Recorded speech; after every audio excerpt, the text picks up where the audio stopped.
Live from the 607, it's the Ocho Duro Parlay Hour, where we're talking everything going on in the world of sports. Join in the conversation on social media with the hashtag ODPH, because here we go. Instead of looking deep inside, every word I have to say, keep it simple. Welcome to an all-new edition of the ODPH podcast, better known as the Ocho Duro Parlay Hour. What is happening, everybody? Thank you so much for joining us this week. My name is Ken M. Joining me in the studio, as always, you know him. He's the co-host. His name is Padawan J. Let me talk to you. Yeah, and we have to talk to you about a parlay of topics, so definitely we want to interact with you after the show. So, Pat, where does everybody head on over to? ODPHpodcast.com. Right on. You swing on over there. Check out what's going on at the TeePublic store link. Check out the Patreon link. One tier, $2 a month. And we can't say thank you enough to all our patient patrons there as well. You might be bailing me out this weekend. We'll get to that later in the show. Yep. Which is going to be surprising everybody with the secondary blog this week about that. So if you're on the Patreon, you're going to know about the details about Padawan's trip to New York City this week. Also, while you're at the website, you can check out the blog section where there's always new reviews going up left and right, especially on New Comic Book Day. You can check out the directory, which, Pat, how many providers are we on? 731,000. Sounds about right to me. You can check out the classified section where it has friends of the show, such as 3FN Podcast, Dragon Master Games, Nerd Initiative, and many more.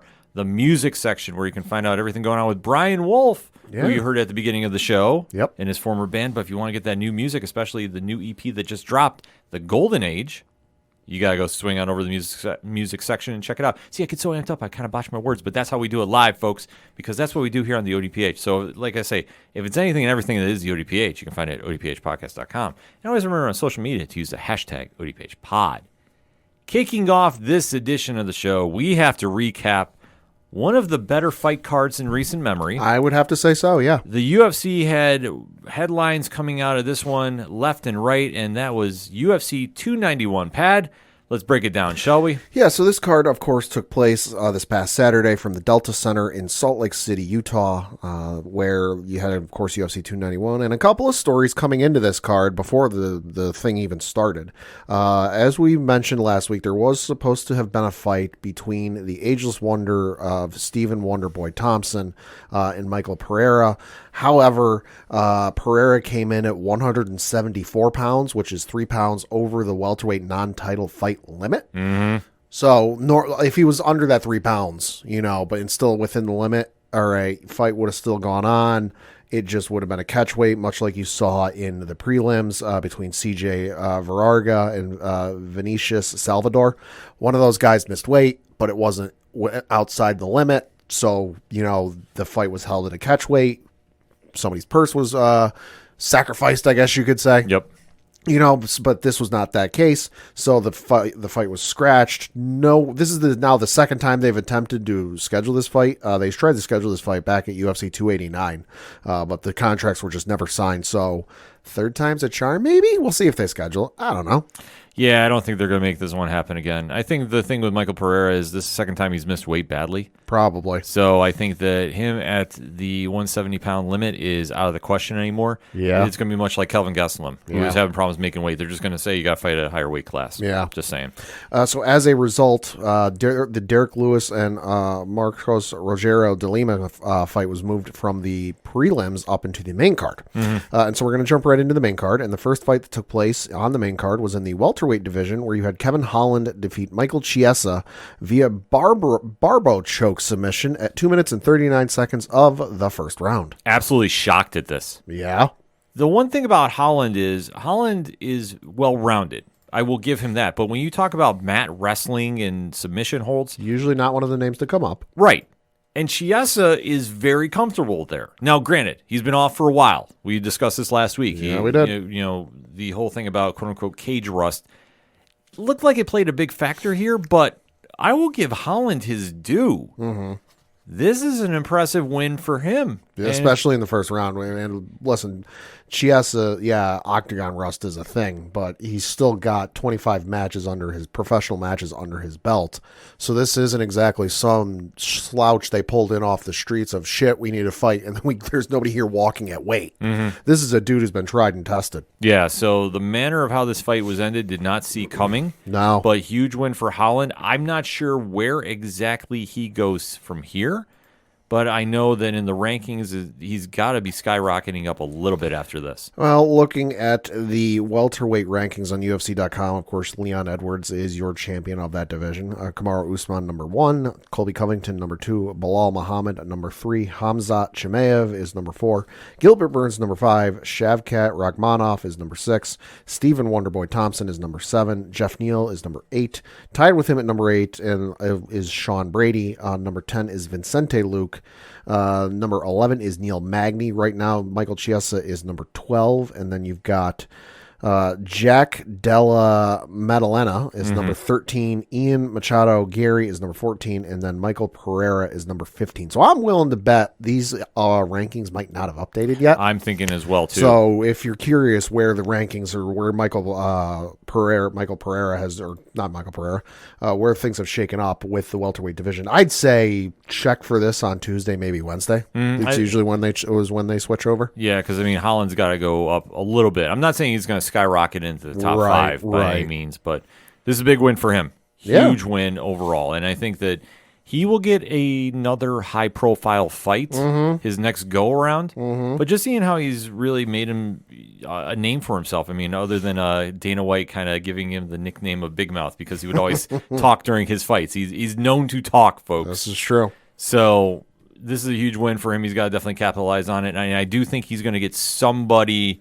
right around that number 10 range, if not a little higher for his next bout. But still a good win for him, nevertheless. Next up was in the lightweight division where you had Bobby Green defeat Tony Ferguson via arm triangle choke submission at 4 minutes and 54 seconds of the third round. Man, I hate saying this, but Tony Ferguson's done. Uh-huh. This was an ugly loss. I understand it came at the end of the third round. I get all that. Still, though. But this is bad.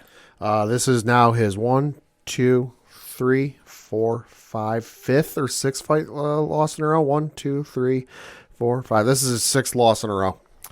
He's got to go. Like, I'm sorry. Like, in his prime, one of the scariest lightweights of all time. In his prime. Like, for that window of consideration of being in the pound-for-pound category. He was a guy that a lot of fighters did not want any part of. Right. I mean, he certainly went through a who's who in the UFC. I mean, Donald Cerrone, Anthony Pettis, Kevin Lee, Rafael Dos Anjos, Edson Barbosa, Josh Thompson. It's a who's who. Yeah, at that time period, and that's why it was always the dream fight to see him and Khabib. Yeah, that fight was cursed. But that will go down in history as the greatest fight to never happen in MMA history. Yes. Maybe behind Lesnar and Fedor. Goddamn electrical wires. Right. I know, we were 6 days away. 6 days away. Yeah, for those who don't know, we were 6 days away on the third or fourth attempt? Third attempt of having this legendary. If you're not an MMA fan and you're a boxing fan, think of it like Floyd Mayweather, Manny Pacquiao, and how long you wanted that fight. And just they tried it once, something fell apart. Tried it a second time, something else fell apart. The third time, we were literally a week out, and who was it? Ferguson, I think it was. Blew his knee out because he tripped over an electrical cord in his home and fell to the ground. Yeah. It's one of the wildest injuries of all time. Like I remember that happening and going to tell you, and you're like, you got to be bleeping kidding me. Yeah. Because I can't remember a time in history like a fight has been this haunted. No. Especially for the years that, I mean, honestly, this was Tony's prime years. Yeah, it was. And he could never get to that fight because I think if he got there, you never know. Like, he might have beat Khabib. Legitimately, because at his prime, Tony's pace that he fought at would have given Khabib fits. Absolutely. Now, not saying that calling that shot and saying he would have won outright. It would have been close.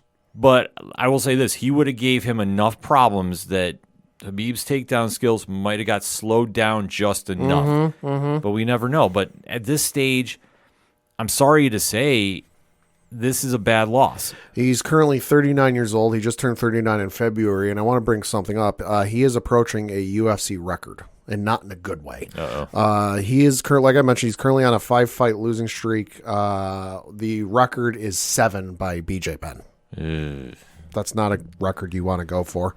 No, I mean, they gave BJ enough chances throughout the end half of his career. And Tony... Well, I should correct it. The tweet I was reading, it's 6, not 5. Okay. But still, either way, I mean, when we see fighters that we as fans really enjoy seeing, at this stage where Father Time has just caught up with you, and listen, the amount of wear and tear a fighter goes through, Yeah. it takes its toll. And I mean, some of these losses, okay, we'll give him some benefit of the doubt. You know, Gaethje knocked him out. All right, not great, but that was in the final rounds of the 5th round for the interim lightweight championship. Came back against Charles Oliveira. That was a unanimous decision loss. Came back against Beneil Dariush. That was a unanimous decision loss. So it's like, all right, you know what? You lost, the fight against Gaethje. You haven't exactly found your footing. Maybe you just need to figure out something different to do, maybe a different approach. But then you get to the Michael Chandler fight where that was a front kick knockout at 17 seconds of the 2nd round. Yeah. Nate Diaz submitted him in the 4th round. And then this last fight with Bobby Green, which was in the 3rd round. So it's not exactly like, oh, you just keep losing him by decision. Like, no, it's pretty definitive. Yeah, it's a shame to see because, like we say, we've seen him fight since his days on The Ultimate Fighter when he was on Team Lesnar, taking it way back when. And to see that he was one of those names that in his prime was a feared fighter, much like in the same vein of Glover Teixeira in Glover's prime. Right. That nobody wanted to fight him. Everybody was having problems with him. And because of his skill set. And now at this stage, I mean, it's nothing against Bobby Green, but Bobby has also been fighting for quite some time, too. Yeah, he has. This is a very equal fight, in my opinion. 36 years old. He turns 37 in November. Yeah. 46 professional matches under his belt. Exactly. So for Tony to lose in this manner, that's a bad loss for him. I'd love to see him hang him up just as a personal thing. Just because, like, you don't want to see somebody just keep fighting the fight. Yeah, I mean, and I don't want to see him try one more fight and win, lose, or draw, leave the gloves in the octagon. Bring him out at the next pay-per-view. Don't do it at a fight night or something at the Apex. Bring him out at the let him make the decision. But if he chooses to retire, bring him out at the next pay-per-view and let him have a moment and just say, hey, thanks for the memories, whatever he wants to say, and lay him in the octagon. Yeah, I mean, if you want to do that, sure. He's earned that right. If they want to go that route, I don't know at this stage. And I think that it could be a situation Dana gives him one more and says, win, lose, or draw, you're done. I could say it. We've seen this happen in the past, so I'm not doubting that. Yeah. And I think if he's going to fight again, that's got to be the stipulation. I mean, at this stage, it's just like it pains me to say this. I'm not enjoying this, but it is what it is. Nope. Next up was the fight that got moved up from the prelim card to the main card, and this was in the heavyweight division where you had Derek Lewis defeat Marcos Rodrigo de Lima via flying knee and punches knockout at 33 seconds of the 1st round. After the fight was over, Derek Lewis proceeded to take his shorts off, stand in the ring in his underwear, and do the D-Generation X crotch chop, telling everyone to suck it. So, this one, he tried pulling off his best Masvidal. He did. Yeah. He did. He threw a flying knee combo, which actually stunned De Lima, which I was shocked at. I mean, when the fuck would you expect a heavyweight to do this? I wouldn't. If it's a video game, okay, maybe. I watched it and went like, what is this? Yeah. And the thing about Derek Lewis is, you know what you're going to get out of him in a fight. Yep. He's going to knock you out. 22 wins by knockout, 1 by submission. Yeah. In the submission one, I still haven't processed in my head happened. Because Derek Lewis throws hands. He is a perfect boxer. Yeah. That's doing MMA. Because that's all you need to worry about with him. And he's always a puncher's throw away from winning a fight. It doesn't matter if it's 1st round or 5th round or whatever. So this was really no shock per se. Yeah. Because once he rocked Lima a little bit, it was just a matter of time. Yeah. And now the question is, he's officially off contract with the UFC. That was his last one.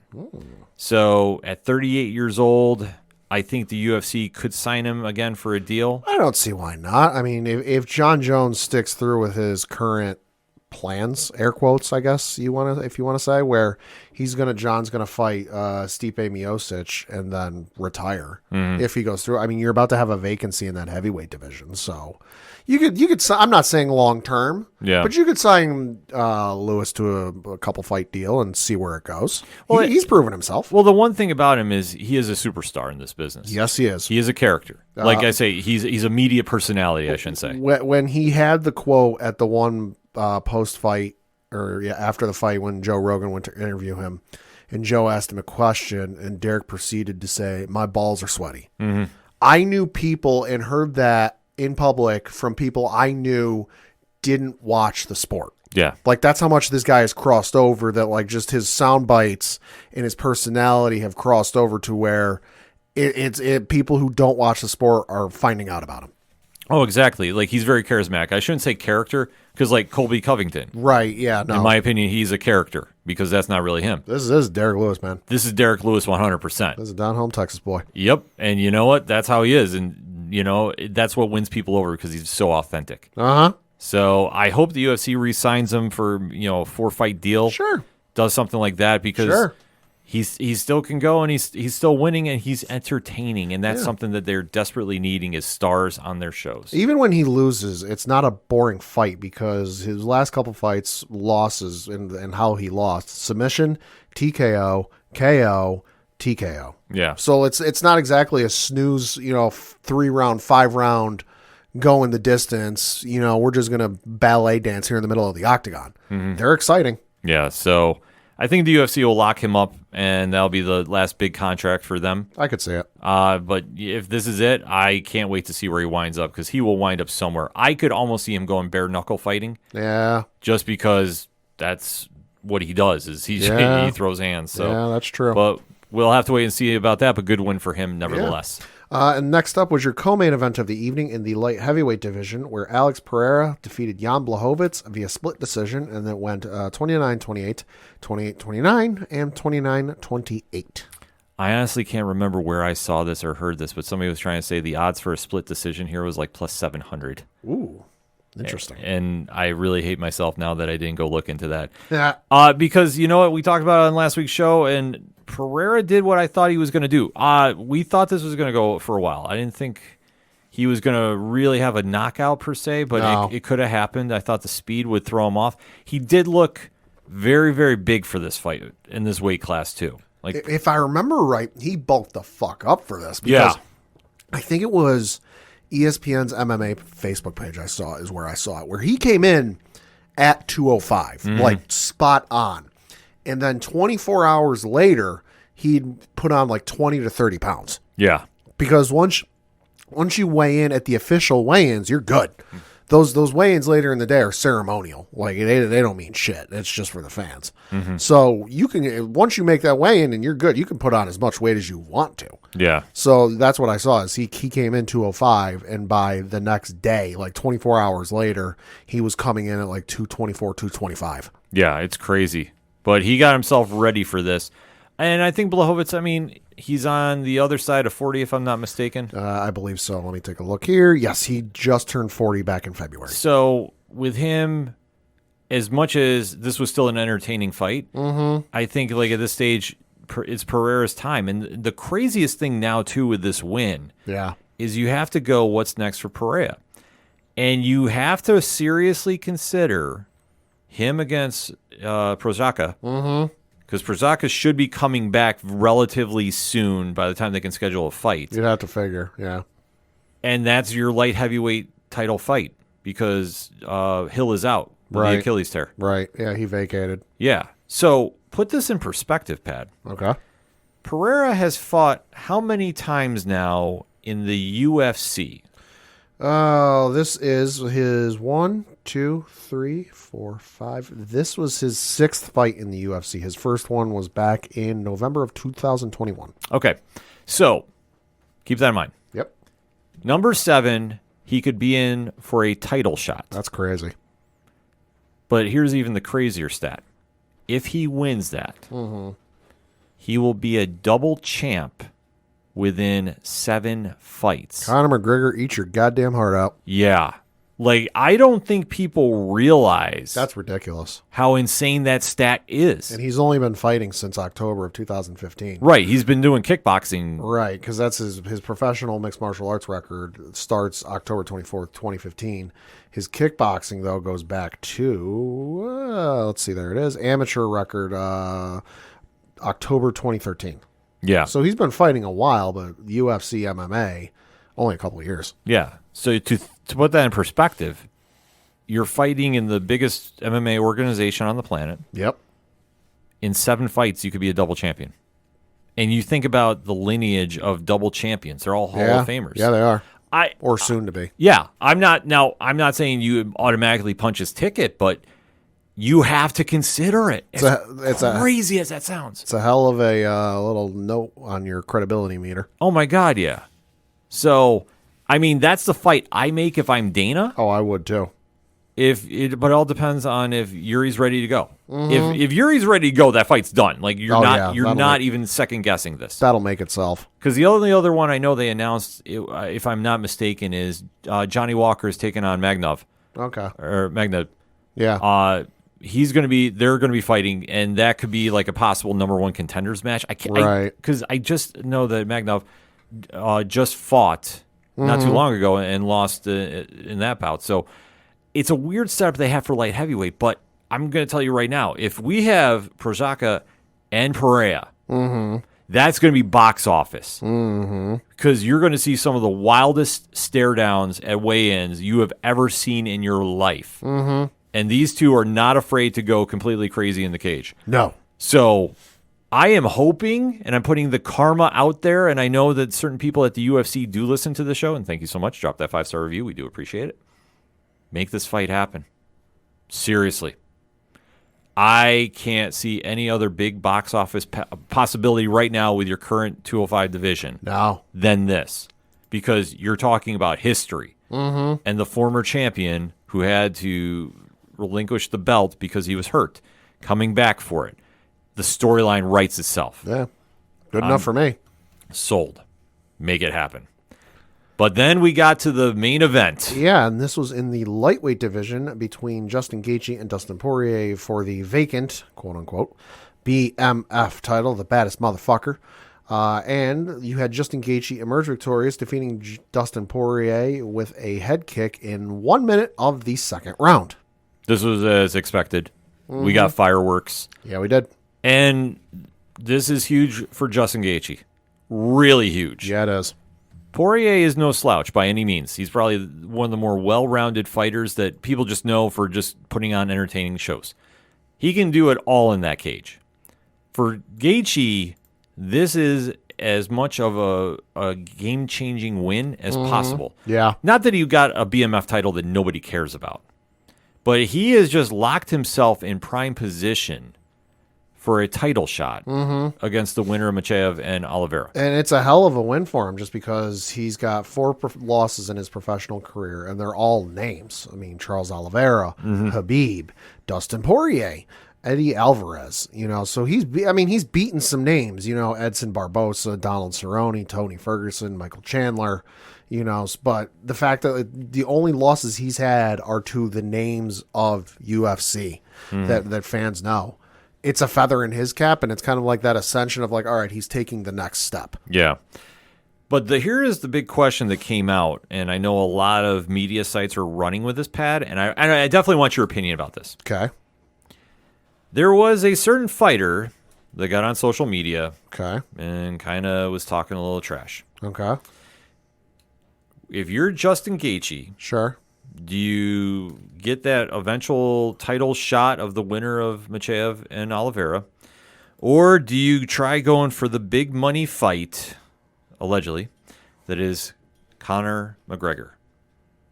That's a good question. Because way back when, Gaethje wanted that fight. Right. And it never happened for whatever reason. Right. And I'm just, it is what it is. And with Conor, there's always a reason. This is true. So, if you're Gaethje at this stage, you can wait, you can get a title shot and try getting that belt and, already solidifying a Hall of Fame career record. Mm-hmm. But do you try getting the big box office payday with Conor? Because as far as we know, Yep. there is nothing scheduled yet with him and Michael Chandler. Now, they're supposed to fight. That's tradition with the Ultimate Fighter, yeah. Right, but they have not locked up a date to fight yet, if I am not mistaken. Well, no, and from what I've heard is it's not going to be this year because as of this recording, Conor has yet to submit any sort of testing to USADA for doping. So odds are it won't be this year if it happens. Yeah. So this is now the big question about it. Now, I know Gaethje has kind of been very blunt about his lack of interest at this moment to fight Conor. Because basically, to paraphrase a little bit from what I've seen, he doesn't fight anybody with steroids. His words, not mine. So that said, and I'm just saying the allegedly just for legal reasons. Right.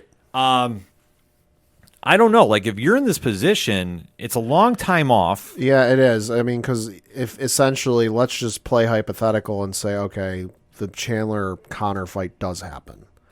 And then whatever the outcome is, let's just say Conor gets injured for something. We'll just say broken hand.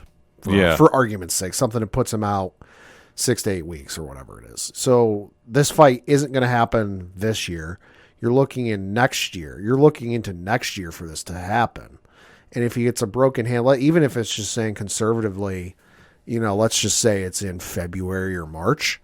If he gets a broken hand, that's putting you basically into having a year off. So you're not going to get the Conor fight for another year.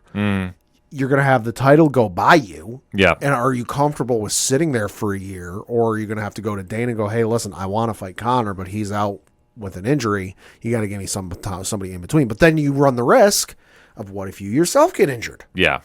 It's a weird situation to be in, but it's a great one if you're Justin Gaethje. See, if I'm Gaethje, the Conor fight's nice and the payday is going to be beautiful. Well, I'd be set for life.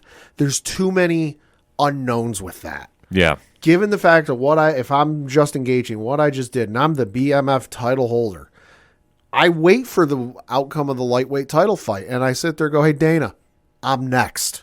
Because that's a guarantee. Win, lose, or draw, it doesn't matter what the outcome is. I'm assuming both those fighters don't come out injured, and then you got to wait again.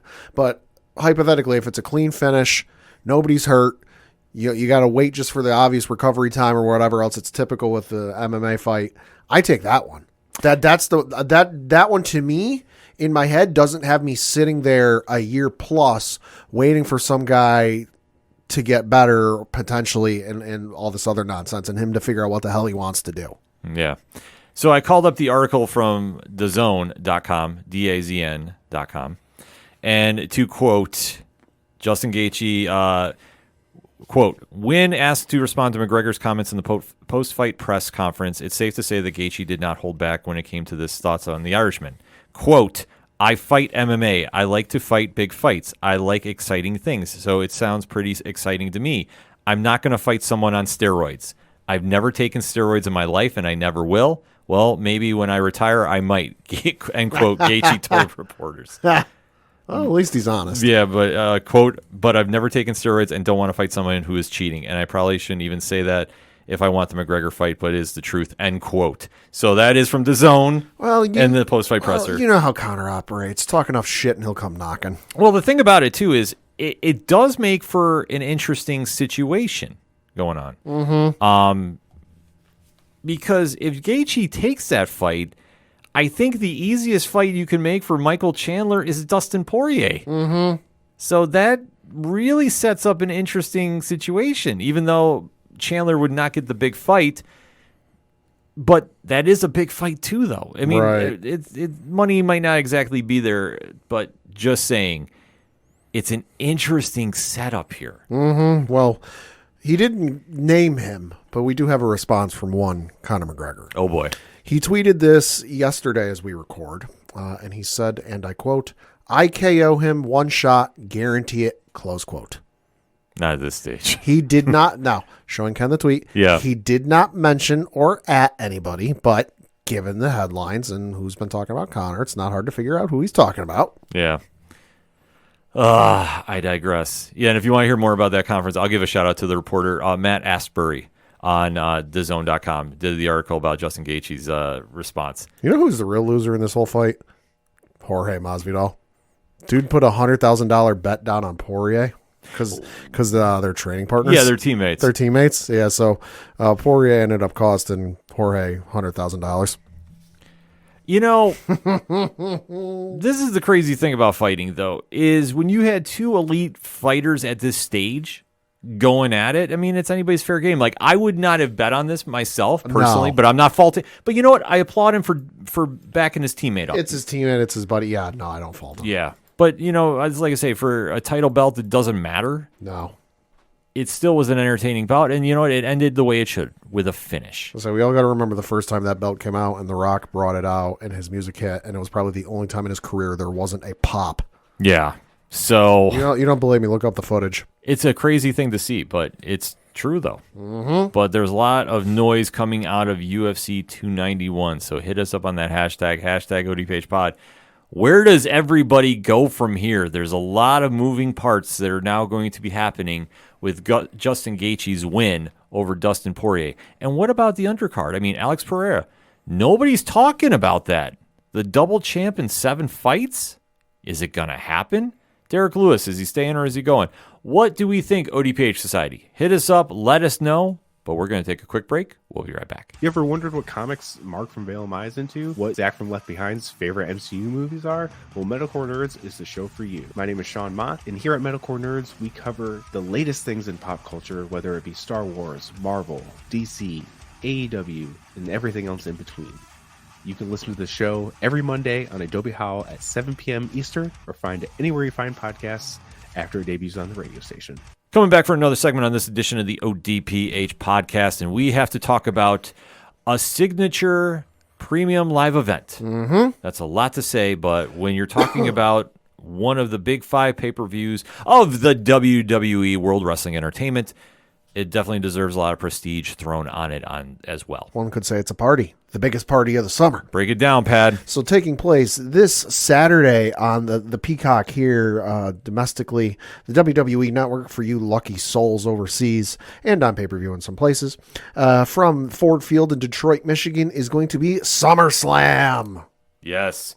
The premier party of the summer and one of the most legendary pay-per-views of all WWE history. Yes. Is back with a very, very stacked card that is more or less finalized unless something really crazy happens between now and SmackDown on Friday. Which I would say there's like 5 hours of programming, 3 on Monday Night Raw, 2 on SmackDown. I don't see much getting added here. No. But we'll see. Because last Friday night we did have the last edition, as I feel. Yes. Because as we start doing the breakdown, we're going to give you our thoughts on the event. And let's kick off talking about the latest edition, shall we, Pat? Yeah, so the latest edition is the SummerSlam Battle Royal. Now, this is new to SummerSlam. They haven't done this in the past, at least not to my recollection. See it a lot of times. We'll see it a lot of times with WrestleMania. You know, the Andre the Giant Battle Royal, but this one's new. Not sure how many people are going to be in this or when it's going to take place. The only folks we know who are confirmed participants for this are Sheamus and L.A. Knight. Yeah. Early money, L.A. Knight. This is LA Knight's match. And for anybody that was freaking out online about this, that, he wasn't in a big match at SummerSlam, they're purposely making this for him. Yep. Because the deal is, after SummerSlam, or even then, because I still have a theory when we get to it, no pun intended, he's going to be in a program to win the U.S. title. I think so, too. Yeah. So this is all just a setup for it. Then the one thing, too, which WWE is being a lot smarter about, is they're not rushing him into anything. No, I think this is a match, to give him the rub, give him a win, and to maybe placate the fans a little bit, just because you look at the fans, he's one of the most over superstars on the main roster. Yeah. Up there with, I think, the only one more over, good or bad, is Roman. But you look at just every time he comes out, how big the pop is, and everyone doing and everything else, going on. all the views his segments get, all the, and everything else. I think it's just to give him the rub. I think it's to placate fans a little bit because you think back to Money in the Bank, and he was like the hands-on favorite with a lot of folks to win the whole thing, and then he didn't win it. And then it turned into, he's got the thing going with Austin Theory or whatever it was, and that didn't really pan out. Yeah. So now it's not an effort to placate him. It's an effort, I think, to maybe placate fans a little bit of like, hey, listen, we don't want you turning on us. We got plans for him, but you got to wait and let them see, because as we know with folks nowadays, they want the satisfaction now. They don't want to wait for the journey. Exactly. And that's the one thing that WWE has been very smart. Their storytelling, they're taking their time. And this is what's going to pay off in the long run. And I'm not doubting that something happens to write off Santos Escobar from facing Austin Theory. I could see it. And LA Knight slides in on the show here. I could see it. Just saying, but I think for the Battle Royal match, which is a great way to get more people on the card. So listen, I'm fine with it. But this is all LA Knight. Like, there's nobody else is going to win this. Nope.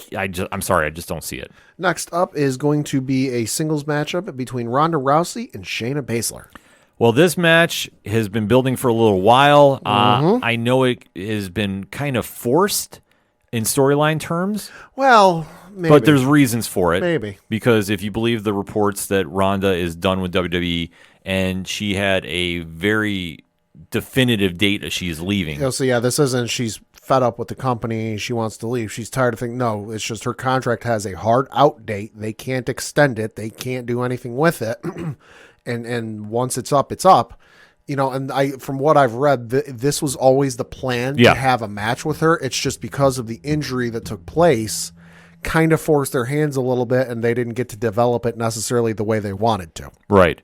But at the end of the day, the best friends who have been training partners for I don't know how long, since Shayna was doing MMA in the UFC, this has been building for the showdown between them, and this is all Baszler to get the big win that she needs on the main roster to elevate her to the next level. Mm-hmm. And this is going to be a fun match. This is going to be, I'm going to say out loud, like, this is going to be one of the most hard-hitting matches of the weekend, because I think they're really going to throw some hands. I think this could end up being, it's going to be a wrestling match, but I think this could turn into a little bit of an MMA. I agree, fully. UFC match, because they both got the background for it. I think it's going to ultimately end up being Shayna, just because if the rumors are true and Ronda's on her way out, why the hell does she need to win this fight? You want to build up Shayna. You want people to take her seriously, which, let's face it, outside of her debut and kind of the interim time of her after her debut, I think she lost some of the sparkle and some of the lust and the luster that, like, oh, it's Shayna, holy shit. Now it's kind of like, oh yeah, hey, it's Shayna. I think beating Ronda and kind of like maybe definitively, like maybe help even getting Ronda to tap out to an arm bar or something crazy like that, just to make fans sit there and go, whoa, like, she's a legit threat. I think it's going to be Shayna though. Oh, it's Shayna all day. And I do agree with it. I think it's going to turn into an MMA fight before it's all said and done. Mm-hmm. And I think you're going to see a submission here. And I think it's going to be a definitive statement to get Baszler to that next level. Yeah. Which she's there. Mm-hmm. And we all have known from her time in NXT. Like, she's been there. But when you translate to the main roster and how you have to do more gimmick entertainment, so to speak, like, this is a situation that it all comes into play for this. Yes. But Baszler for the win, a submission win on top of that. Next up is a singles matchup for the WWE Intercontinental Championship, and you've got Gunther defending his belt against Drew McIntyre. This is going to be a great match. Yes. The build for this has been, a little short, so to speak, but it gets everybody over. Drew coming back off an injury and time off. He's definitely going to be making a run, and we don't know exactly where it's going to wind up. But I think in this spot, it's a perfect opponent for Gunther. Yeah. Because he is buying time for the eventual feud, which I fully see coming with one Cody Rhodes. So this will keep Gunther's title run going, which, if I'm not mistaken, he's very, very close to setting the all-time record. Yes. So coming from, I was trying to look that up as you were talking, and I found it. The official WWE Twitter account tweeted this out a couple days ago as we recorded, tweeted it out on July 29th. So this number has gone up couple, but not drastically that I need to addend anything. Okay. But was currently sitting at 414 days when this was initially sent out. So add, a couple days onto 414, but nevertheless, next up is 424 days and then 453 days. So he's currently sitting at the third longest all-time Intercontinental Championship reign. Oh, he's going to break Honky Tonk Man's record. He's going to get there. Yeah, Honky Tonk Man's record is gone. Like, I'm sorry, like, that'll be when Gunther loses. So they might even delay the Cody Rhodes thing a little bit if they want to get to that point. And I'm not, I could see Cody winning, but I could also see him away from the title picture. I just think that that's the smart money to do when you lead into the eventual program Sure. for WrestleMania. Like, Sure. you have to, because I'm sorry, Gunther is over, and so is Imperium. Right. And you're just running out of contenders for him because it's the good and bad thing about having long title reigns. Right. Well, so I'm just doing some math. He's sitting at, we'll just say 414 for argument's sake. Sure. He's sitting roughly, 39, 40 days away from beating him. It's obviously under that now, but 40 days away from today would put it at September 9th of this year. The next pay-per-view after SummerSlam is Payback, which is on September 2nd. So he wouldn't lose this in theory until Fastlane, which isn't until October, which by that point, the pay-per-view takes place October 7th. He'll be well over Honky Tonk Man's record. So at that point, once he crosses that date of beating Honky Tonk Man, it's all a matter of just how long do they want to build up the reign until he loses it. Yeah, that's a great question because right now, he's money.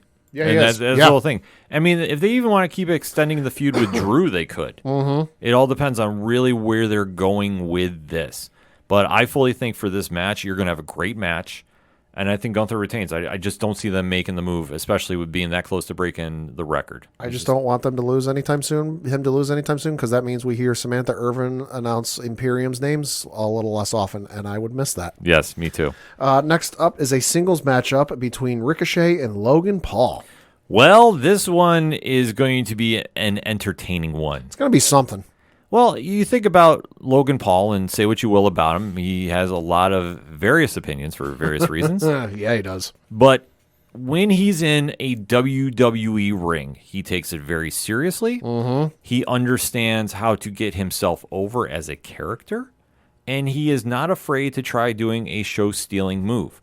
I applaud him for that because he could have came in here and half-assed it. Yeah, he could have. And just really not taking it with any grain of... Tried to do it on name recognition alone. Yeah, with any grain of credibility. He goes in there and he does what he needs to do. He's, as far as we've heard, there's been no issues with him backstage, especially with how big he is. If there is, Christ, they keep it under wraps real well. Right. And I think that this is also a big move for Ricochet. Because we all know that Ricochet came through NXT, obviously being on the indies, and really made a name for himself. Yep. And when he was in NXT, he's stealing the show there too. Uh-huh. Since he's been on the main roster, let's face it. Hit or miss. Very hit or miss. Yeah. And I think to be put in a high-profile match... where people are going to watch. Mm-hmm, where anything can happen and anything can go viral, he's in a prime position to elevate his stock. Mm-hmm. Win, lose, or draw. Mm-hmm. So the match, I'm expecting some crazy possible ladder spot. I'm expecting a ladder spot with a phone just because you look at Logan Paul's history where, he had the spot with Roman where he had the selfie stick. Mm-hmm. And he went to splash or whatever onto Roman with the selfie stick. And then he had, he's done a couple spots with the phone. KSI had the phone at WrestleMania, this past year.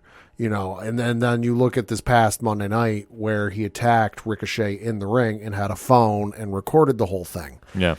Regardless of whatever happens, Logan's going to tweet out a video of this, post a video of this to Instagram, TikTok, Facebook, tout, whatever else. Mm-hmm. It's going to go viral. So this, no matter what happens to Ricochet in this match, win, lose, or draw, it's going to be good for him because it's going to get him a lot of exposure. Oh, absolutely. I'm calling Logan Paul to win. Yeah, me too. He's got to win sometime. He's lost... arguably like every match except the one against The Miz way back when, if I'm not mistaken. I can look it up. Yeah, he has been on a losing streak, but with him, it doesn't matter because he's a part-time wrestler. Like, could he have won Money in the Bank? Yeah. Could he win the Royal Rumble? If they wanted to.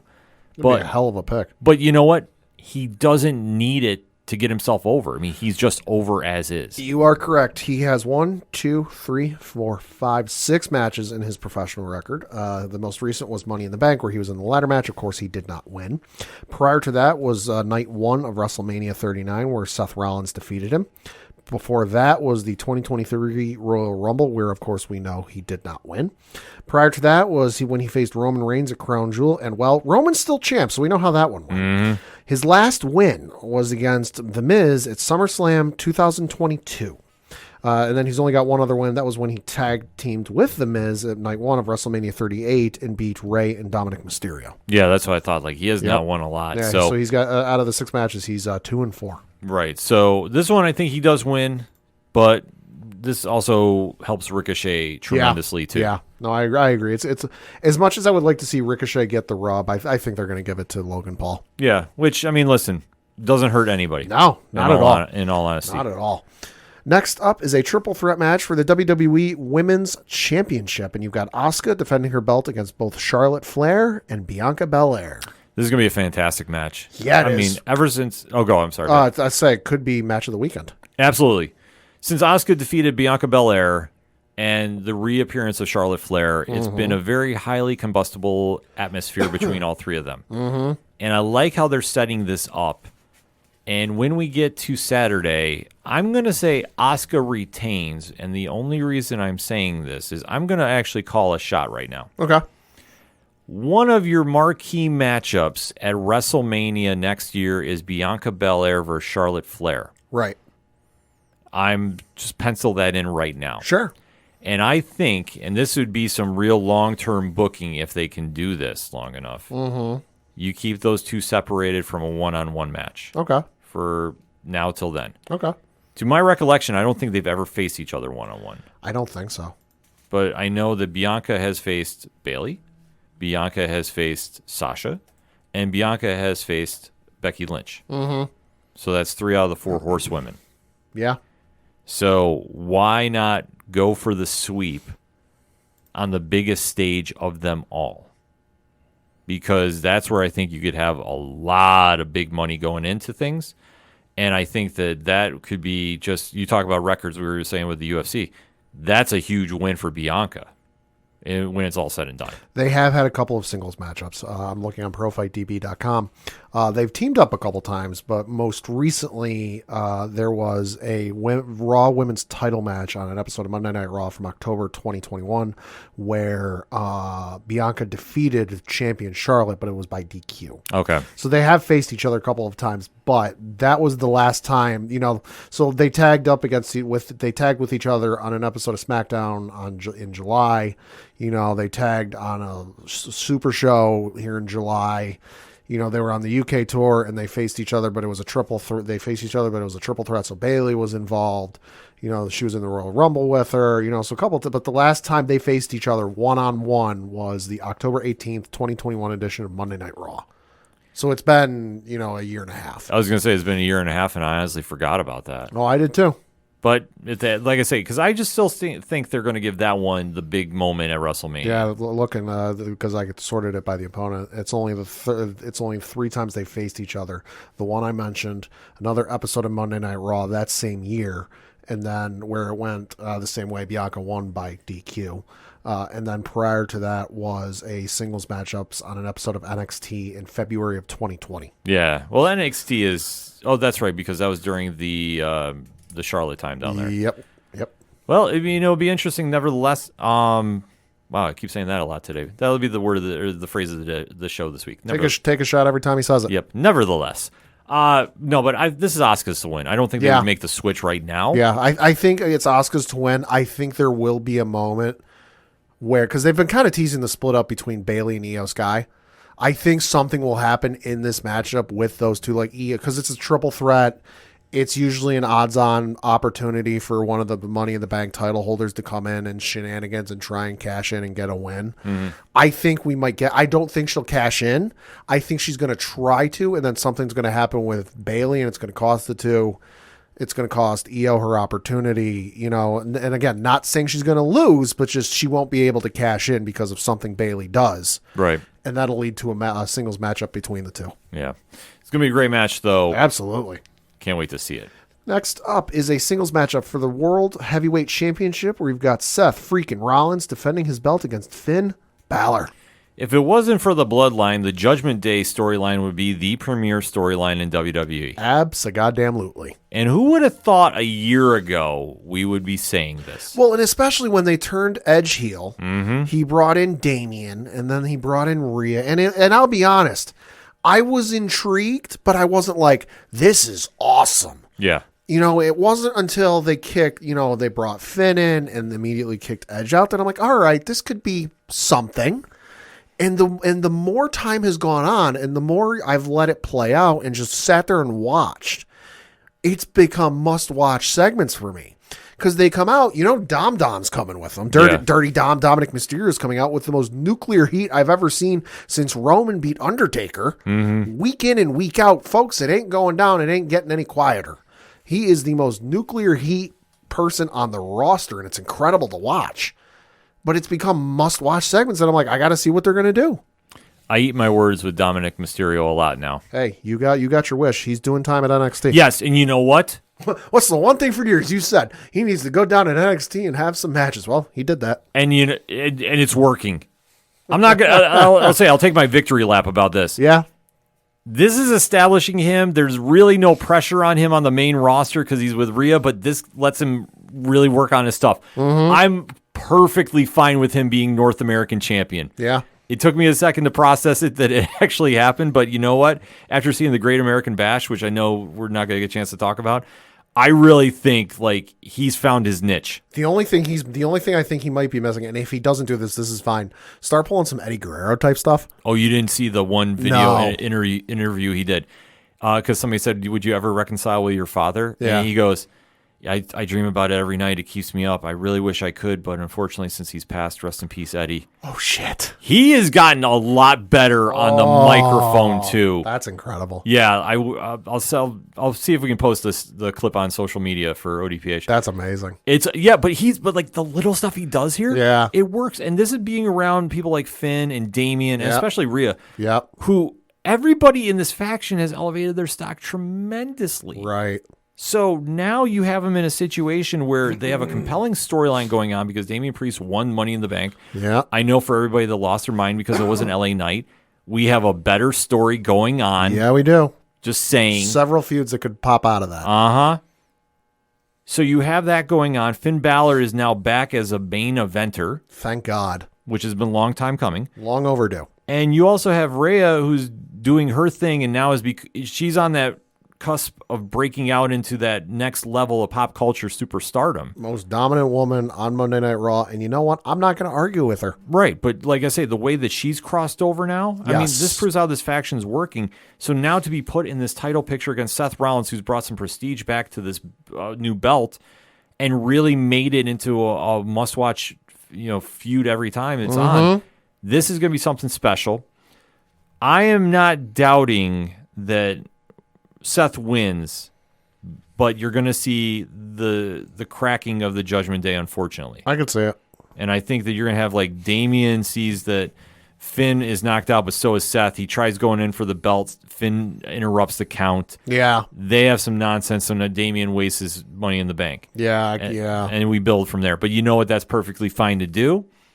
But Seth wins at the end of the day. I could see something where, Damian goes to knock out Seth, hits Finn, and Damian seeing the opportunity, like Seth, it's so deep into the match, 15, 20 minutes, whatever it is into the match. And Seth's, breathing deep, sitting in the corner, can't really collect himself because he's so out of it.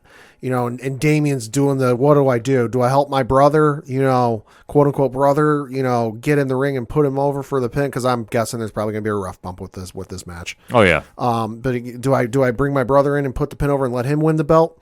Or do I cash in and win it myself? And he's going to play that back and forth game.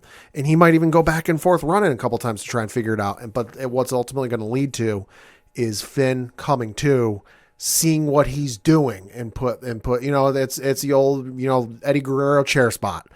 Hit the chair on the thing, toss it in the opponent's hand, fall over, and the ref goes, hey, wait a minute, what did you do? Finn's not going to know what Damian tried to do, but he's going to just assume, hey, you knocked me out. Yeah.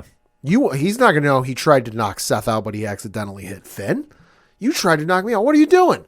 And like you said, lead to the fracturing. Yeah, it's all nothing but win here. JD McDonough might actually make an appearance here too because we haven't seen him on TV in a while. And it's been a while since they did that tease with Finn talking to him backstage. Yeah, so just saying, keep your eyes out for that. Yeah. Next up is a singles matchup between Cody Rhodes and Brock Lesnar. Adrenaline, it's in your soul. Something, Cody Rhodes. So this feud is doing exactly what it needs to do. Uh-huh. It's putting Cody through his own trials and tribulations to get to the title shot. Mm-hmm.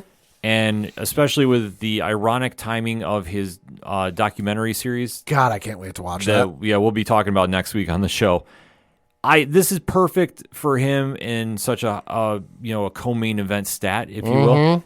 Him against Brock Lesnar helps solidify himself to the WWE universe. Not wrestling fans, because anybody that watches AEW knows who Cody Rhodes is. Now fans are so over with Cody that him getting the big win over Brock Lesnar, which we still don't have a stipulation yet. I'm sure we're going to get it on Monday night this week. No, we're going to get it. It's going to be something. I hope it's not a dog collar match. I really hope it's not. Yeah. I've heard that rumor floating. I really, really, really, really, really, really don't want to see that. But I hope it's going to be something. But Cody wins nevertheless, and he goes on to start setting up the next feud. And, I mean, in all honesty, it could be against the Judgment Day. It could be. I mean, depending on where they want to go with things. I don't know, because I think the easy money would be Gunther, but I don't know if they're going to do with the Intercontinental title. I think Cody's ultimately going to win this, but I usually with SummerSlam there's at least like one run-in, one surprise, whatever with SummerSlam. I think this is going to be the match we see it, and it's going to be whoever Cody's next opponent is. I could see it happening. I have a guess who it could be. Bray Wyatt. Ooh. Bray has been gone for reasons. Yeah, nobody really knows. We don't know. I'm not going to speculate. I'm not going near that. Just all I know is he's been gone. There's been rumors. I could see it happening here. You know what could happen is Cody gets the win, standing victorious, pumping his fist. He might get a camera shot of Brandy in the front row because the documentary and featured prominently in it and whatever else. And the music, of course, every match, this isn't going to be a Cody exclusive thing. What happens after every match? The winning wrestler gets their theme music played as they're celebrating, as they're walking off, whatever else. You watch Monday Night Raw, watch SmackDown, watch NXT. It happens every show. Cody's going to be standing there, corner of the ring, middle of the ring, whatever, celebrating. I beat Brock. Yeah, all right, whatever. And the music's playing. And then it slowly starts to slow down and fade away and kind of get garbled, kind of like a cassette tape used to when the cassette tape ran out. And then Cody's like, what's going on? What the heck's going on? And the lights will start to flicker, and then they cut out, and you got Michael Cole and Wade Barrett going, what the heck is going on here? And then you just hear the music, and Bray Wyatt come back. I'm all right with that. I'm completely fine with that. Might actually blow out the speakers this time. Well, that's the whole thing with Bray. He needs a high-profile match to come back. He's way better as a heel. Yes, he is. And whatever incarnation he's going to be, it's not going to be the Fiend, and I'm perfectly fine. Just let that character go. Yeah. But whatever character we get of Bray is going to be the heel, and that's a good program to put him in. Yeah, have him do some supernatural stuff, not the Fiend, but do some supernatural. You're the ultimate good guy. Well, I'm the ultimate bad guy sent by the devil. Yeah. Or something. It writes itself. Write that, Pat. That's very good. I like that. Thank you. And then next up, and in the main event, it is going to be Roman Reigns defending his undisputed WWE Universal Championship against Jey Uso. Of course, Paul Heyman and Solo Sikoa will be in Roman's corner. But not only is this going to be for the championship, no, folks. This is going to be for recognition and the title of Tribal Chief.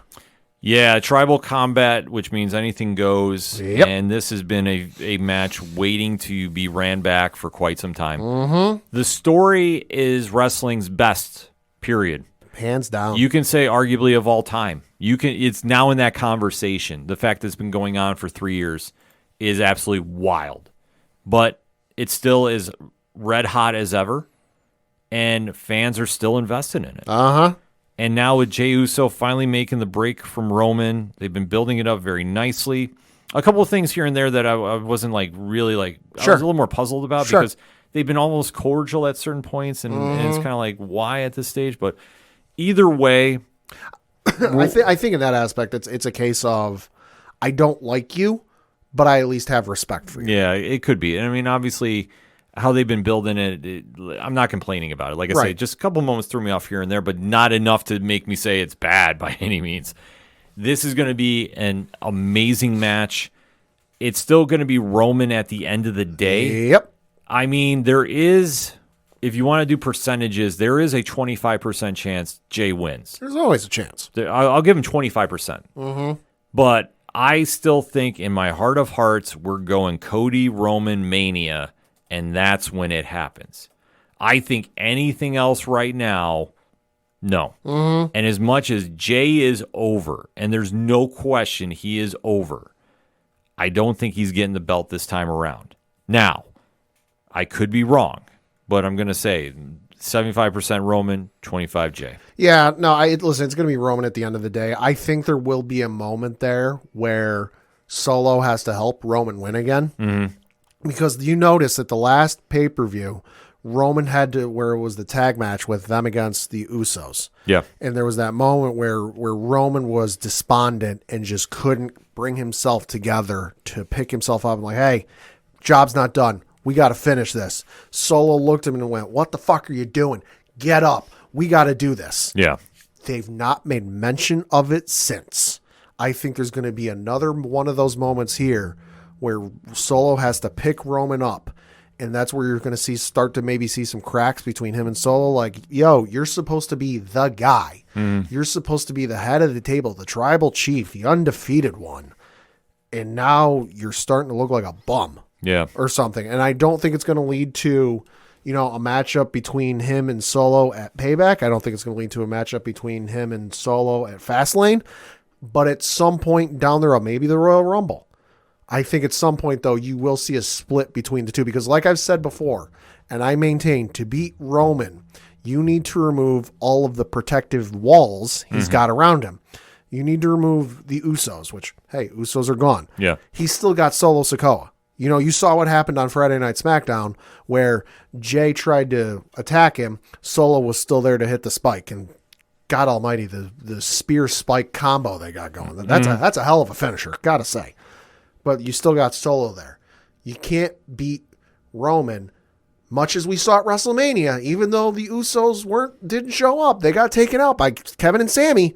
Solo was still there, even though he got thrown out of the match. Yeah. You got to remove Solo, and the only way to remove Solo is to get him out of the bloodline. How they do that, I don't know. I'm not the one writing the show or booking the show. But I think Roman's going to win. He's going to continue his title reign, but there's going to be another moment in this matchup that kind of fractures and puts some doubt in the head of Solo Sikoa. I definitely see that. In fact, I think they run it at Survivor Series. Okay. In Chicago. Okay. I think that's where they go with that, and then after Roman wins there, he takes time off. Okay. I could see him returning at the Royal Rumble. Against who, I'm not sure. Right. But it's going to be a throwaway match in comparison because he's going to be gearing up for Cody, so he's got to return then. Because, unless they went into that without him in the title picture, because now they have Seth Rollins' world title, they can supplement that as the main event. There's a lot of storylines that can happen from this, but that's where I think they're going. I think it'll be Solo and Roman at Survivor Series. Roman's gone until then. He might reappear and run in at the end of the Royal Rumble. Hit Cody with a Superman punch and spear. Yeah. Just say he's back. And then we go into WrestleMania season. I can see that happen. Oh, I can too. But regardless of that, it's a very, very solid card top to bottom, I think, for this year. For SummerSlam. Absolutely, I agree. So we're definitely going to be talking about it. And in the meantime, hit us up on that hashtag ODPH pod. What is your thoughts about WWE SummerSlam taking place this Saturday in Detroit? We definitely want to have that conversation. And if you're looking for more pro wrestling content, make sure to go check out the latest edition of 607 TWS, the wrestling show on your favorite podcast provider, because we're definitely doing a deep dive into all the other independent promotions going on right now, because there's a lot of good wrestling to talk about. So let's do it. But that said, we're going to take a quick break. We'll be right back. Hey guys, it's Alan Dunford here from Top Hat Studios, co-writer and co-creator of Pocus Hocus and Grandma Chainsaw, and you guys are listening to the ODPH podcast. Gotta be down to the punch, 'cause they can't bring me down if I'm already way under the ground. Coming back for the final segment on this edition of the ODPH podcast. Pad, what you got? Got a couple things to talk about. First of which is obviously the local minute. We got to mention some Binghamton Black Bears news because it came out just the last week, specifically on Thursday, July 27th, that the Binghamton Black Bears have signed a new lease agreement. Hey now. Reading from the official BinghamtonBlackBears.com Facebook page, it says, quote, "The Binghamton Black Bears are excited to announce a new 3-year lease agreement has been signed by team owner and president Andreas Johansson. County Executive Jason Garner spoke on the team's success, saying, quote, "The Black Bears have been a huge success for Broome County, bringing tens of thousands of fans to the Vision's Veterans Memorial Arena. I appreciate the hard work of owner Andreas Johansson and his entire team to create an experience that the whole family can enjoy. I'm really looking forward to another great year of hockey," close quote. The new lease is set to begin at the start of the 2024-2025 season, as Vision's Veterans Memorial Arena will continue to be the home of the Black Bears until the conclusion of the 2026-2027 campaign. The Black Bears have led the Federal Prospects Hockey League in attendance numbers in both of their first 2 years. This past season, the club became the first team in league history to surpass 100,000 fans in a single year. Since becoming the anchor tenant inside the arena, the Black Bears have been able to host more events than just hockey. Members of the community have been able to participate in fan fests, career fairs, meet and greets, post-game skating, and many more fan-based activities. Close quote. So, hey, for once in the last 10 years, we're not going to be sitting here going, what the hell are we going to do for a hockey team? Yeah, no, it's nice to see. I mean, I haven't gotten a chance to get down to a game. Planning on it this fall, and you know what? It's great to see a team playing hockey here. Yeah. So I would just say, like, for any of our international listeners, this has always been a very, very big hockey county. Yes. So Yes, and it's been kind of up in the air the last couple of years because we had the minor league affiliate of the Ottawa Senators for a number of years, and then they left. Mm-hmm. We had the New Jersey Devils affiliate for all of a cup of tea, and then they left after like 2 years. And so it's become a, what the hell are we going to do? We got a team in here, and they're sticking around, which is nice to see. Yes, absolutely. Then we got to talk about some Binghamton Rumble Ponies news. And Mets fans here in the 607, you should be excited because a couple of big-name prospects are coming here to Binghamton. Yeah. The first of which is the top pitching prospect, Blade Tidwell, has been promoted to Double-A Binghamton from Single-A Brooklyn. Reading from the Binghamton Rumble Ponies official site, it says, quote, "The Binghamton Rumble Ponies, Double-A affiliate of the New York Mets, announced Tuesday that right-handed pitcher Blade Tidwell has been promoted to Double-A Binghamton. He is expected to start on Wednesday in his Double-A debut against the New Hampshire Fisher Cats at Marabito Stadium at 6:35 p.m. Tidwell, who ranks as the Mets' top pitching prospect and the organization's number 6 prospect overall by MLB Pipeline, was 8-3 with a 3.09 ERA in 17 starts this year at High A Brooklyn. Tidwell was drafted by the Mets in the second round, 52nd overall, of the 2022 draft out of the University of Tennessee. So big shout out to him for making the promotion to Binghamton. Also of note, expected to be assigned to Binghamton, is a guy the Mets just recently traded for with, I believe it was the Texas Rangers for Max Scherzer. So, of course, that trade went down just the other day. They got this gentleman by the name of Luis Angel Acuna. And again, reading from the Binghamton Rumble Ponies website, it says, quote, "Infielder Luis Angel Acuna, who ranks as the number 2 prospect in the New York Mets system by MLB Pipeline and the number 44 overall prospect in Major League Baseball, is expected to be assigned to Double-A Binghamton on Tuesday. The Mets acquired Acuna from the Texas Rangers in a trade for right-handed pitcher Max Scherzer in cash considerations on Sunday. In 84 games for Double-A Frisco this season, he slashed .315, .377, .453 with 25 doubles, 2 triples, 51 runs batted in, 68 runs scored, and 42 stolen bases. Following Sunday's games, the Venezuela native led the Texas League in stolen bases with 42 and runs with 68. Ranked second in hits with 114, was tied for second in doubles with 25, and ranked fourth in batting average with 315. He has tallied 40 more stolen bases in each of the last 3 seasons. Acuna is one of 6 players in all of minor league baseball to have at least 40 stolen bases and an OPS of 800 or higher this season. Close quote. So couple of bit. I know Mets fans, much like us Yankees fans, it seems like things are down in the dumps. You ain't got much to look forward to. But hey, if you're here in the 607 area, or if you're a Mets fan and you're in or within driving distance of one of their opponents on the road, you got a chance to see some big name prospects there. Always a great thing about minor league baseball. You never know who's going to come through. Yeah, you get to see the stars of tomorrow today. So and then looking at the Rumble Ponies from their schedule this past week, they had a game series on the road against the Reading Fightin' Phils. They were supposed to have a game on Tuesday the 25th. However, that was suspended due to weather. Was completed on Wednesday as part of a doubleheader where they won the first game 5-3, lost the second game by the final score of 2-1. On Thursday, the 27th, they won 6-3. Friday, the 28th, they won by the final score of 3-2. Won again on Saturday by the final score of 3-1, and won on Sunday by the final score of 4-3. And as we mentioned, they are at home this week. Tuesday, the August 1st, they are going to be playing the New Hampshire Fisher Cats at 6:35 p.m. Eastern. Wednesday, they are going to be playing at 6:35 p.m. Eastern. Thursday, they're going to be playing at 6:35 p.m. Eastern. Friday, they're going to be playing at 7:05 p.m. Eastern. That is one of the fireworks series nights, so stick around after the game. There'll be a great set of fireworks. And then on Saturday, it will be a start time of 6:07 p.m. Eastern because it's 6:07 Saturdays. And then on Sunday, it will be a start time of 5:05 p.m. Eastern. So for more tickets, information, all that good stuff, go to bingrp.com. Then one more piece of baseball news I got to talk about. Folks, for those of you who sign up for the Patreon, I thank you. I appreciate your donations and your contributions to the podcast each and every day, each and every month, because it helps us show up tremendously, helps us do things we're not able to do, helps us open doors we're not able to. Wink, wink, nudge, nudge, allegedly. Get them, Pat. It might also bail me out of jail because, folks, for the last, God, Ken, what's it been, 3 years? Yes. At least. I have signed off every edition of the sports show with fuck the Astros because I hate the Houston Astros. I hate the fact that they cheated to win a World Series. They got busted for it, and then fuck all happened. Now, some of you may be saying, well, you're a Patriots fan. How can you boo for a team that cheated? Patriots never got caught in the Super Bowl. Patriots got caught in the regular season. There are allegations about this. There are allegations about the Super Bowl. There are hearsay, rumors, and insinuations about the Super Bowl. Nothing ever proven. They never got busted in the Super Bowl. They got busted in the regular season. They got busted regular season, yeah. They got busted regular season. They got their punishments handed out.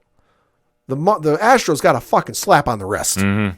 Let's face it. So, a couple months ago, I got an offer to go to a Yankees game, and I was reading the email, and I was like, oh, we were, setting up going to a Yankee game with the local organization that does bus trips for New York sports teams. The Rangers, the Knicks, the Yankees, the Mets. The Giants, the Jets, the Bills, all the major sports teams. Yes. And the email didn't say who it was. And it just said, tickets are $125 each. And I knew I'd used this company several times to go to Yankees games. And I knew how they worked. They're like, depending on who the team is, depending on how much the tickets would be. And I knew, okay, I'm like, okay, 125. This isn't exactly, the Tampa Bay Rays, the Texas Rangers, or what have you, and it's not the Mets or the Red Sox. I go, this is a fairly good team, and I was like, who the fuck are they playing?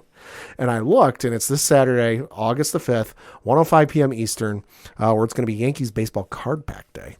They're playing the Houston Astros, and I went, oh, I need to go. Yeah, I need to go. So I messaged my girlfriend, Liz Bailey, and I was like, We need to go to this Yankee game on August 5th. She's like, why? I was like, because they're playing the Astros, and I might get arrested. Because I'm going to be yelling profanities. I'm going to be screaming profusely. So I'm going to apologize to small children around me in advance. Whatever the stadium starts, if Jose Altuve plays, because I don't even know his current status right now. If Jose Altuve starts playing, I am not going to apologize for what I say to this man. He is one of the chief goers and one of the chief reasons for the cheating stuff. But yeah, I'm going to be at Yankee Stadium on Saturday. Yeah, we will probably be doing that recap on Patreon just in case. If I'm out of jail. For legality reasons alone. So that patrons, you can hear about Pat talking about Yankee Stadium for next month. Because I know this month got a little crazy. We didn't get a chance to do a full episode for everybody, which everybody was super patient and understanding about. But yeah, I think that we'll do that. The Pad's trip to Yankee Stadium if he's out of jail by next week. Because there's every possibility I could get arrested for this weekend. Yeah, this is legitimate. Yeah. This is like... I hate the Astros. Yeah, I don't think people understand the levels Fuck them. of hatred Pat has Fuck for them. them. They rival Boston. I think I hate them more than Boston. I think so too, actually, to be honest with you. So Uh-huh. it could happen. So that said, one last sports thing, and then we got to do some entertainment because obviously everybody knows if you listened last week, I am currently under the strike guidelines for the Writers Guild and Screen Actors. Screen Actors Guild stuff going on. So listen to last week's episode; it explains it all then. But one last thing, because there was some boxing that went down this weekend, and I know we don't talk boxing a lot, but unless it's a great fight, and this was two fighters in their prime going at it, and man, this shows just the elite level of Terrence Crawford because he just absolutely destroyed Errol Spence. I just got one gripe with them. What's up? You hyped up the fact you were going to have Eminem coming out with you. Yeah, And Eminem did come out with him. I was expecting, and Lose Yourself started playing, which was like the ultimate walkout. He was like, I don't care what sport you're playing. yeah. He didn't have Eminem rapping with you. Yeah, I thought that was odd too. That's my one gripe. You had Eminem there, it was cool. You came out together. Lose Yourself started playing. And I'm like, oh shit, here we go. They're in Vegas. I think they were at the MGM. T-Mobile. They were at the T-Mobile. And I'm like, oh shit, he's gonna start singing Lose Yourself. And then he just kept walking, and I'm like, oh, that's a shame. Yeah, no, I was very, very surprised at that, but just to see how much Crawford destroyed Spence Jr. was freaking insane to me because, I mean, like I say, we don't talk boxing that often. Like we do with Joey from So Wizard. Shout out to Joey. And a lot of other fans of the ODPH Society that chime in, they're like, when there's a big fight going on, because boxing is kind of in these weird lulls. Mm-hmm. Like occasionally there's a major fight and then there's not. This was a major fight that really flew under the radar unless you're into boxing. And when I caught wind of this, I was like, yeah, I'm definitely checking this out. And Crawford took care of Spence in the 9th round. Like, this just was lopsided. And it just goes to show how good Crawford is. Like, Spence is not a joke by any stretch of the imagination. Just Crawford was that much better. Right. And it's scary. So now Crawford is 40-0, 31 knockouts. Jesus. Just saying. So I'm just leaving it at that. Congratulations. I don't know if they're going to run it back because this was so lopsided. I don't see how you can. Right. But we'll have to see how it plays out because it is boxing and weird stuff happens there. Yeah, this is true. So that being said, we are switching over to the entertainment edition stuff. And honestly, there's a couple big things coming out from comics from our friends at Image Comics. Shout out to them. Hey. They sent us a nice press release talking about they have more Walking Dead variant covers coming out in honor of the Walking Dead anniversary in October. Nice. So if you are into The Walking Dead, it's going to be a great time, especially if you're picking up Image Comics. So keep your eyes out for the variants. They're going to be going through a lot of their different books. Yeah. They look great. And I know they just added a few more, a couple series that we've been covering. Click Click Boom is going to have one. Local Man, which a lot of people got to get into that book. I'm surprised it's not making as much buzz as it is, because that book is absolutely crazy. So you're going to see a lot of these mashups happen. That's probably the easiest way to describe them. Coming out in October, and there's so many variants coming. If you're an Image Comics fan, you're definitely going to want to pick them up. There's more information, imagecomics.com, and I've seen some of them. I know Pat is not into horror, so I'm trying to find stuff that he is not into. Like I say, Walking Dead though. No, but this is the Click Click Boom one. Oh, from the promotional area. Interesting. Yeah, so it's that's nice. Yeah, which I'm going to be looking for very, very hard because that cover looks great, along with a lot of the other ones. So like I say, more information on that, imagecomics.com.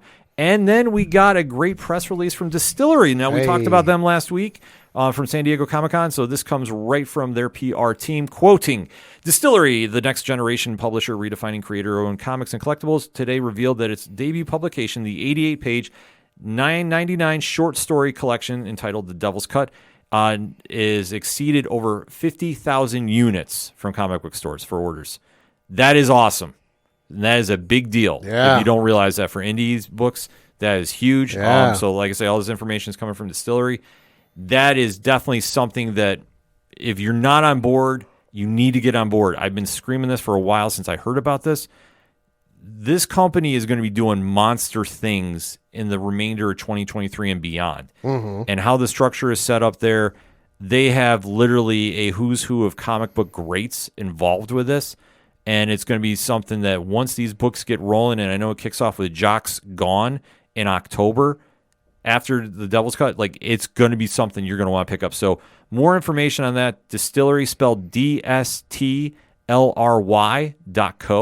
And just make sure you're following Distillery, same spelling, _media on social medias. And listen, if you're a comic book fan, I'm screaming at you. Get on board now. Don't come up to me 6 months later going, I never heard about this. This is how good this is. I'm telling you right now. I can't wait to pick this book up when it drops. So, Pad, let's end this how we always do for the entertainment style. What are we picking up at the comic shops this week? Just one thing from the folks over at DC Comics, and that is Adventures of Superman, John Kent, issue number 6 from Tom Taylor. Description of this reads, it's Batman versus Superman, Super Son versus Super Son. And just as Superman is ruling with a fist of steel, can John Kent free an entire world? And what could he lose if he tries? Cannot wait to read this. I am actually dropping that review tomorrow. Ooh, on right. ODPHpodcast.com and nerdinitiative.com. Nice. And then switching over to the folks over at Marvel, you've got Star Wars Dark Droids, issue number 1. This one from Charles Soule. Ooh. Enough said there, but I will read the description anyway. It says, Scourge of the Droids, a Star Wars epic like you've never seen before. Who or what is the Scourge, and why is no droid safe? As a corruption spreads from one droid to the next, the Rebellion and the Empire face chaos.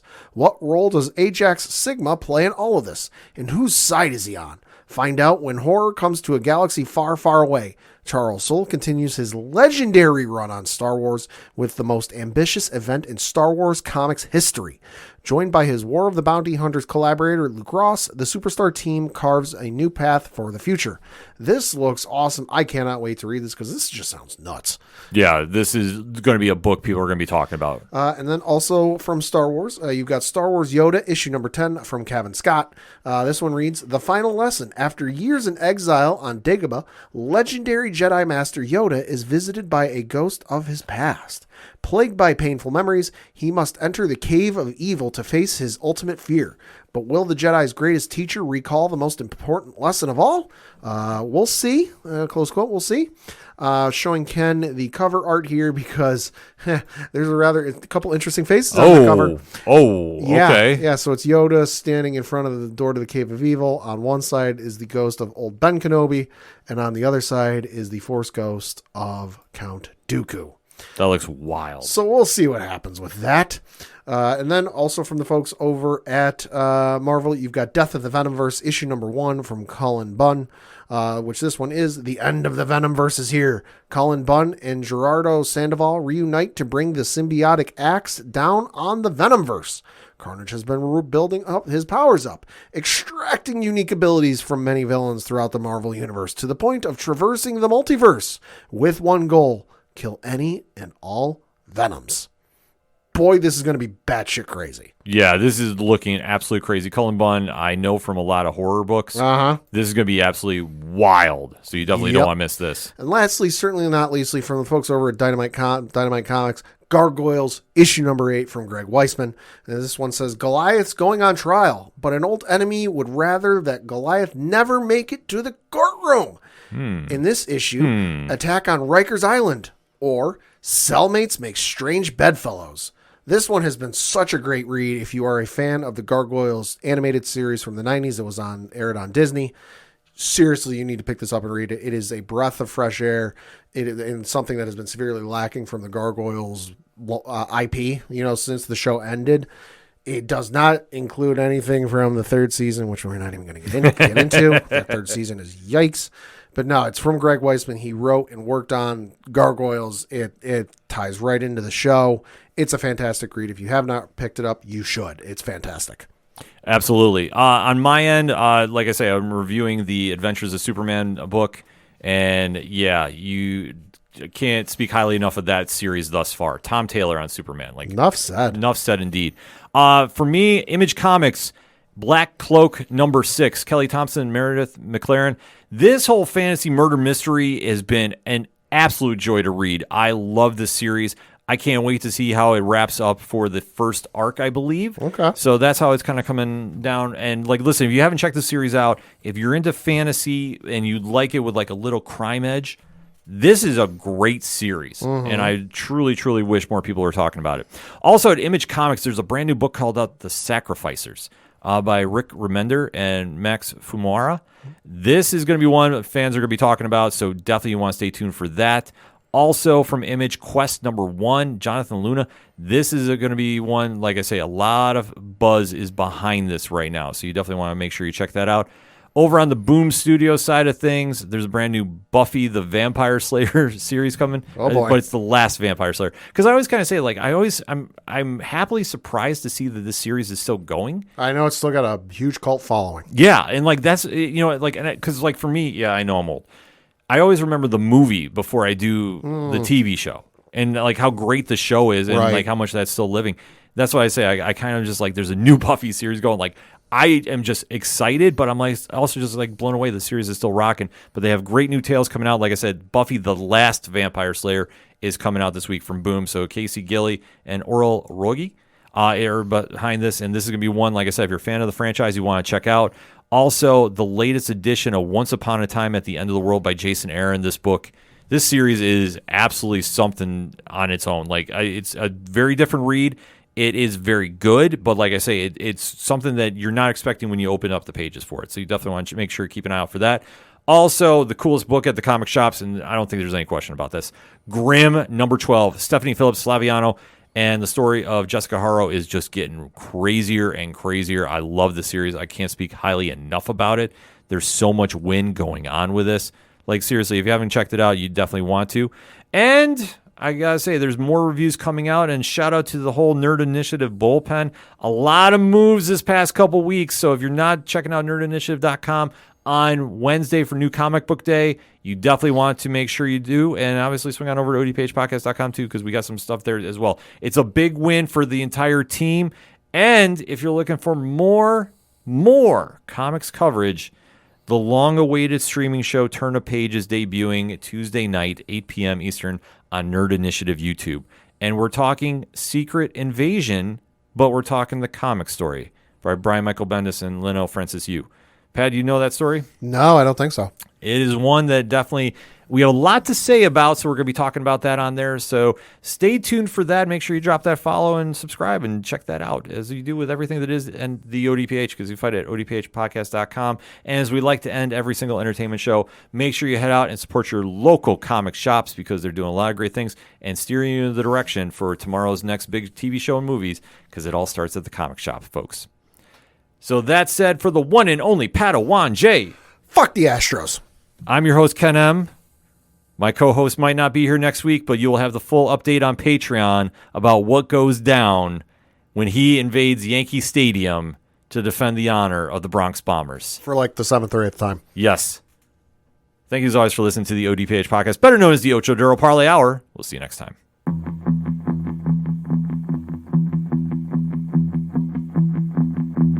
Gotta be down to the punch. Gotta be down to the punch. 'Cause they can't bring me